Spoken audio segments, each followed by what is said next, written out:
السلام علیکم ناظرین، اس ایپیسوڈ کی شروعات میں ہم دیکھتے ہیں سلطان اسلام بول میں سلطانی لباس پہن رہے ہوتے ہیں اور اس لمحے کو یاد کرتے ہیں جب وہ شہزادے کے طور پہ منیسا میں موجود تھے۔ تب ایک سپاہی ان کے پاس آیا تھا اور اس نے کہا تھا، میرے شہزادے پائے تخت سے بالی بے آئے ہیں، وہ آپ کے حضور پیش ہونا چاہتے ہیں۔ ساتھ ہی سلطان سوچ بچار کرتے ہوئے اپنی انگوٹھیاں پہن لیتے ہیں، پھر سلطان دستار سر پہ رکھتے ہیں اور اس لمحے کو یاد کرتے ہیں جب زگنوس پاشا نے سپاہی سے پوچھا تھا، ہمارے سلطان نے کیا حکم دیا ہے؟ جواباً بالی بے نے کہا تھا، وہ شہزادے کو پائے تخت بلا رہے ہیں۔ اس خیال کے بعد سلطان آگے بڑھتے ہیں۔ ناظرین، اس کے بعد ہم دیکھتے ہیں کہ بہار گلشا کے ساتھ موجود ہوتی ہے اور پریشان ہوتے ہوئے کہتی ہے، یا اللہ ہمارے سلطان کے دل میں رحم ڈال دے، میری فریاد سن لے یا رب۔ تو گلشا کہتی ہے، بہار ایسا نہ کرو، غم میں نہ پڑو۔ تو بہار اس کے پاس بیٹھتے ہوئے کہتی ہے، کیا کہہ رہی ہو گلشا؟ میرے بیٹے کی زندگی دو پر لگی ہوئی ہے، اگر تمہارے بیٹے مصطفیٰ کی یہ صورتحال ہوتی تو گلشا ایک دم سے کہتی ہے، اللہ اس مشکل سے بچائے، اللہ ہمارے بیٹوں کو اس تاریک انجام سے بچائے بہار، اور ایسی باتیں نہ کرو، ہمارے سلطان اپنے بیٹوں سے اپنی جان سے بھی زیادہ پیار کرتے ہیں، کیا تم یہ نہیں جانتی؟ بہار روتے ہوئے کہتی ہے، یا اللہ میری مدد فرما، مجھے اس تکلیف سے دوچار مت کرنا۔ اس لیے میں وہاں پہ ریحان آغا آتے ہیں، انہیں پریشان دیکھ کر بہار آگے بڑھتے ہوئے کہتی ہے، ریحان آغا تم اپنی نظریں کیوں پھیر رہے ہو؟ ہمارے سلطان نے کیا کہا ہے؟ تو ریحان آغا کہتے ہیں، سلطان معظم محل چھوڑ کر جا رہے ہیں سلطانم، وہ آپ سے ملاقات نہیں کریں گے۔ یہ سن کر بہار روتے ہوئے کہتی ہے، نہیں نہیں نہیں۔ یہ کہتے ساتھ ہی وہ ریحان آغا کو دھکیلتے ہوئے آگے بڑھتی ہیں، مگر ریحان آغا ان کے راستے میں کھڑے ہو جاتے ہیں اور کہتے ہیں، نہیں سلطانم آپ نہیں جا سکتی۔ مگر بہار کہتی ہے، وہ میرے بیٹے کو مارنے جا رہے ہیں، میرے راستے سے ہٹ جاؤ۔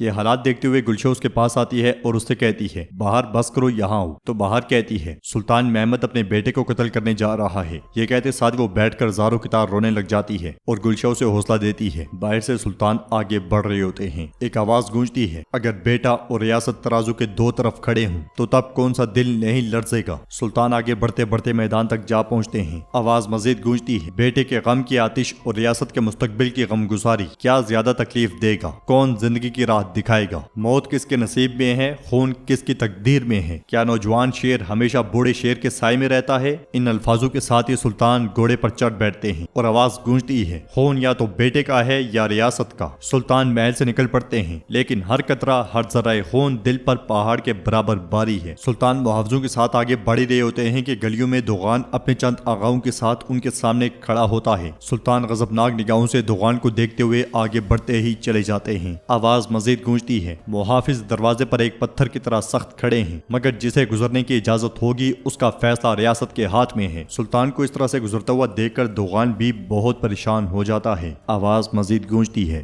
ریاست کی طاقت کو بھی محافظوں کی طرح سخت وستار ہونا چاہیے، نہ جھکنا چاہیے نہ ٹوٹنا چاہیے۔ ان آوازوں کے ساتھ ہی سلطان اسلام بول سے روانہ ہو جاتے ہیں۔ ناظرین، اس کے بعد ہم دیکھتے ہیں کہ جنگل میں ولاد کو دیکھنے والا جاسوس اپنے ساتھیوں کے پاس پہنچتا ہے اور ان سے کہتا ہے، میں نے ولاد کو جنگل میں دیکھا ہے، اس نے ایک کبوتر بھیجا ہے۔ تو کنترالی پوچھتا ہے، کس کے لیے؟ جواب میں جاسوس کہتا ہے، مجھے نہیں معلوم، مگر کچھ مشکوک تھا، مجھے شک ہوا، ظاہر ہے ہمارے پیچھے چھپ کر سازشیں کر رہا ہے۔ یہ سن کے کرکٹ غصے سے کہتا ہے، کیا میں نے تمہیں نہیں کہا تھا کہ وہ آدمی عجیب ہے؟ میں بلا وجہ کسی پر شک نہیں کرتا۔ جواب میں جاسوس کہتا ہے، ہم غلطی کر رہے ہیں، ولاد پہ بھروسہ کرنا ایک سنگین غلطی ہے، ضرور اس میں کچھ شیطانی حرکات چھپی ہوئی ہیں۔ اس لیے میں ولاد ان کے پیچھے آ پہنچتا ہے اور کہتا ہے، کسی آدمی کو جاننے کا بہترین طریقہ اس کے ساتھ سفر کرنا ہے۔ ولاد کو دیکھتے ہوئے وہ سب ایک دم سے کھڑے ہو جاتے ہیں اور ولاد ان سے کہتا ہے، مجھے تم نے غلط سمجھا۔ کنترالی کہتا ہے، ولاد تم نے خفیہ طور پہ کبوتر بھیجا، ہمیں کیوں نہیں بتایا؟ تو ولاد کہتا ہے، اور تم لوگ مجھے چھپ چھپ کر دیکھتے ہو، یہ کیوں نہیں بتایا؟ تو ولاد کو دیکھنے والا جاسوس کہتا ہے، ہم نے یہ سب کسی وجہ سے کیا تھا ولاد، تم نے کبوتر کس کو بھیجا ہے؟ ولاد کہتا ہے، کیا تم مجھ پر الزام لگا رہے ہو؟ وہ شخص جسے سلطان محمد بھائی کہتے ہیں، اس شخص پہ الزام لگا رہے ہو، وہ بھی غداری کا؟ کنترالی کہتا ہے، سلطان نے تمہیں بھائی کہا ہے، ہم نہیں کہتے۔ تو ولاد کہتا ہے، ویسے بھی ہم بھائی نہیں ہیں، ہم صرف ایک فریضے کے ساتھی ہیں بس۔